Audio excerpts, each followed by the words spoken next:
ರಾಜಣ್ಣ ಅವರು ರಾಜೀನಾಮೆ ಕೊಡ್ತಾರೆ ಅನ್ನುವಂತ ಸುದ್ದಿ ಹರಿದಾಡಿದೆ ಸರ್. ಕೆ.ಎನ್. ರಾಜಣ್ಣನವರ ವಿಚಾರವನ್ನು ತಗೊಂಡ್ಬಿಟ್ರೆ ಕಾಂಗ್ರೆಸ್ನಲ್ಲಿ ನಡತೆ ಹೇಗಿದೆ ಅನ್ನೋದನ್ನು ಸ್ಪಷ್ಟವಾಗಿ ಗೊತ್ತಾಗತ್ತೆ. ಇಡೀ ದೇಶದಲ್ಲಿ ಅನ್ಯಾಯ ಮಾಡಿದರೆ, ಮೋಸ ಮಾಡಿದರೆ, ವಂಚನೆ ಮಾಡಿದರೆ, ಕಳ್ಳತನ ಮಾಡಿದರೆ ಶಿಕ್ಷೆ ಇದೆ. ಕಾಂಗ್ರೆಸ್ ಒಳಗಡೆ ಸತ್ಯ ಹೇಳಿದರೆ ಶಿಕ್ಷೆ ಇದೆ. ಇದು ಸ್ಪಷ್ಟ.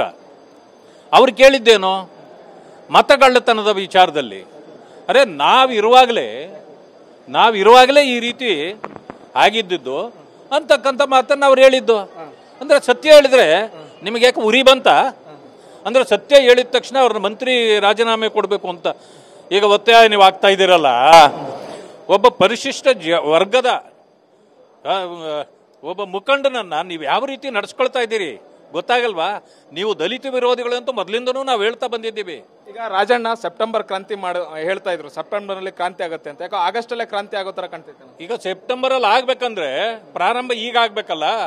ಇದೇ ಪ್ರಾರಂಭ ರಾಜಣ್ಣನವರಿಂದನೇ ಪ್ರಾರಂಭ ಆಗ್ತಾ ಇದೆ. ಇದರಲ್ಲಿ ಏನು ಡೌಟ್ ಇಲ್ಲ. ಮೊದಲಿಂದಲೂ ಅವ್ರು ಹೇಳ್ತಿದ್ರು. ಈಗ ಇಬ್ರಾಹಿಂ ಹೇಳಿದ್ರಲ್ಲ, ಮತಗಳ್ಳತನ ಎಲ್ಲಿಂದ ಪ್ರಾರಂಭ ಆಗಿದೆ? ಮುಖ್ಯಮಂತ್ರಿಗಳಿಗೆ ಕಳ್ಳತನ ಮಾಡಿ ನಾವು ಗೆಲ್ಸಿದ್ದು ಅಂತ ಹೇಳಿಲ್ವಾ?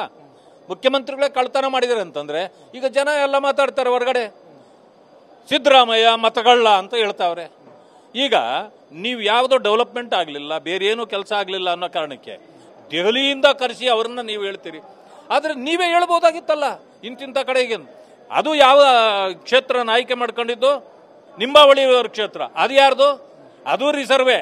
ಅಂದರೆ you are targeting the SC STs ಅನ್ನೋದು ಇಲ್ಲಿ ಸ್ಪಷ್ಟವಾಗಿ ಗೊತ್ತಾಗ್ತಾ ಇದೆ.